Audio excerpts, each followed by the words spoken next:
안녕하세요. 플러스 연금 컨설팅 대표 차경수입니다. 올해 기초연금 수급 조건 커트라인이 달라졌습니다. 단독 가구는 소득 인정액 월 228만 원, 부부 가구는 월 364만 원이라면 기초연금 받을 수 있습니다. 노인 중 약 736만 명이 기초연금을 받습니다. 소득 인정액 기준, 그러니까 이 금액까지는 수급 대상자에 들어갑니다라는 기준이 작년보다 월 24만 원 올랐기 때문에 작년에 설령 수급자에서 탈락했더라도 올해는 수급 대상자가 되는 사람이 수십만 명에 이릅니다. 이미 작년에 노인 인구 1000만 명을 돌파했습니다. 1960년생 출생자가 약 100만 명입니다. 이들이 올해 노인으로 속속 편입됩니다. 이들 소득은 현재 노인 전체의 평균 소득보다 월등히 높습니다. 쉽게 얘기해서 기초연금을 신청할 수 있는 대상자가 약 100만 명 가까이 신입사원으로 들어와서 수급 대상자가 확 늘어납니다. 그런데 신규 편입자들 소득이 상대적으로 높아서 기존 탈락자 중 수십만 명이 수급 대상자로 새로 들어온다는 얘기입니다. 올해 기준 단독가구 근로소득 월 437만 원 있어도 기초연금 받을 수 있습니다. 부부가 월 666만 원 근로소득이 있어도 부부가 받을 수 있는 기초연금 최대 금액인 54만 8천 원을 받을 수 있습니다. 커트라인인 소득 인정액 산정 방식은 매우 복잡합니다. 어느 정도면 받을 수 있을지 감만 잡으실 수 있도록 수치로 알려드리겠습니다. 그럴 수는 없지만 현금이나 근로소득이 없고 재산만 있다면 감만 잡아보십시오. 공시지가 12억짜리 아파트가 있어도 받을 수 있고 10억이면 부부가 받을 수 있는 최대 금액인 54만 8천 원까지 받을 수 있습니다. 다른 건 아무것도 없고 현금만 있다면 11억까지는 수급 대상자에 들어가고 9억 5천만 원이면 부부 최대 금액 54만 8천 원을 받으실 수 있습니다. 다른 건 없고 소득만 있다면 월 745만 원까지는 수급 대상자에 들어가고 근로소득 월 666만 원이면 부부 최대 금액 받으실 수 있습니다. 이해가 안 가시죠? 나는 아파트 5억짜리 하나에 국민연금 쥐꼬리만큼 받는데도 안 주던데 현금 11억은커녕 2억도 안 되는데 안 주던데 수십 년 납부한 국민연금 받는다고 기초연금 안 주던데 현금, 재산, 소득을 모두 합해서 거기서 공제할 거 공제하고 복잡한 과정을 거쳐서 단독가구 기준 월 228만 원, 부부가구 기준 월 364만 8천 원까지 기초연금을 줍니다. 그러니 재산도 없고 소득이 없으면 현금 9억 5천만 원이 있어도 월 54만 8천 원을 받을 수 있는 것입니다. 누구는 재산 현금 다 빼돌리고 기초연금 받는데 나는 그에 비하면 보잘것없는데 어처구니가 없네. 노인 736만 명이 받는다는데 왜 나는 안 주는지 억울하다. 왜 갈라치기 하냐? 젊었을 때 다 세금 내고 고생한 사람들인데 다 줘야지. 못 받는 분들은 이런 불만이 아주 큽니다. 지급할 예산은 기하급수적으로 늘어나는데 이처럼 받지 못하는 사람은 조금이라도 모두 지급하라고 하고 받고 있는 사람은 지금보다 더 많이 받았으면 하는 마음일 겁니다.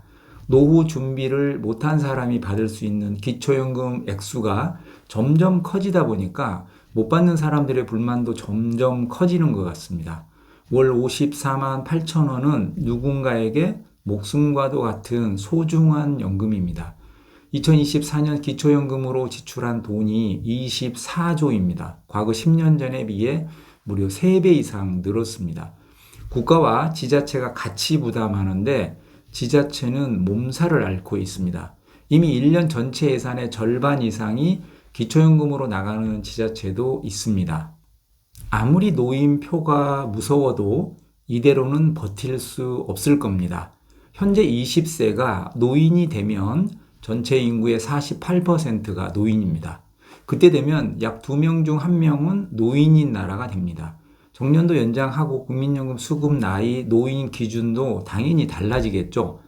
최근에 이런 기사가 나왔습니다. 기초연금 수급 나이를 현행 65세에서 70세로 늦추면 약 6.8조가 절감된다고. 현재 기초연금 정책은 지속 가능할 수가 없습니다. 누구나 다 알고 있는데 1,000만 명 노인표를 발로 차면 대통령에 당선되기 힘듭니다. 앞으로도 선거 때 되면 무조건 올려준다고 할 겁니다. 지금도 감당이 안 되는데 일단 지르고 보는 겁니다. 우선은 국민연금 받으면 기초연금 수급자 되는데 불리하고, 수급자가 되어도 국민연금 때문에 감액당하는 제도부터 빨리 손을 봐야 합니다. 저는 시기의 문제지 반드시 그렇게 될 거로 믿습니다. 아파트 시가 20억짜리가 있어도 이론적으로는 기초연금 수급자가 될 수 있다. 현금 11억이 있어도 기초연금 수급자가 될 수 있다. 말이 안 되죠. 정서적으로 안 맞습니다. 기초연금을 조금이라도 더 받기 위해 대비한다는 게 국민연금 액수 줄이려고 조기 수령하고 추납 반납하지 않고 미리 재산 처분하고 현금 빼돌리고 이렇게 국가가 유도하면 안 되죠. 열심히 연금 적립한 사람이 바보가 된 느낌이 들면 안 됩니다. 개인연금 상담을 해보면 기초연금과 건보료 때문에 국민연금을 꺼리는 사람들을 만날 수 있습니다. 현재 기초연금 정책이 영원할 수 없습니다. 불가능합니다. 그리고 국민연금 10만 원 늘어나면 건보료 약 4천 원 늘어납니다. 그냥 4천 원 내시고 10만 원 더 받는 길을 선택하십시오. 건강보험 피부양자 제도 또한 현 제도가 영원할 수 없다고 봅니다. 점점 강화될 것이고 피부양자 제도 자체가 사라질 수도 있습니다. 건보료 제도가 합리적이란 얘기가 아닙니다. 노후 목숨과도 같은 부족한 공적연금을 늘릴 기회를 발로 차지 말라는 겁니다. 언제 죽을지 모르니까 당겨서 받자가 아니고 언제 죽을지 모르니 당겨받지 말라는 뜻입니다. 당장 굶어 죽게 생겼다면 모를까? 78세쯤에 자살할 게 아니면 일단 당겨받고 보자, 이런 선택은 하지 않으셨으면 좋겠습니다. 정말 생활이 어려운 경우 아무것도 고려할 수 없죠. 일단 조기 수령해야죠. 이런 경우를 말씀드린 게 아닙니다. 내가 기초연금 수급 대상자인데도 당연히 안 될 것으로 알고 신청하지 않았다. 이런 일은 없어야겠지만 아직 소득활동을 하고 있는데도 기초연금 노린다고 연금 적립을 기피하고 연금 액수를 줄이기 위해 당겨서 받고 그러지 말라는 뜻입니다. 그리고 주택연금에 가입해서 받는 연금은 부채입니다. 기초연금 수급자 되는데 도움이 됩니다.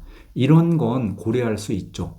작년에 탈락했어도 수급 대상자가 워낙 많이 늘었으니까 올해 꼭 또 신청하시고 기초연금 받게 되면 감사하게 생각하고, 혹시 못 받으시면 나보다 더 못 사는 사람들이 많나 보다라고 긍정적으로 생각했으면 좋겠습니다.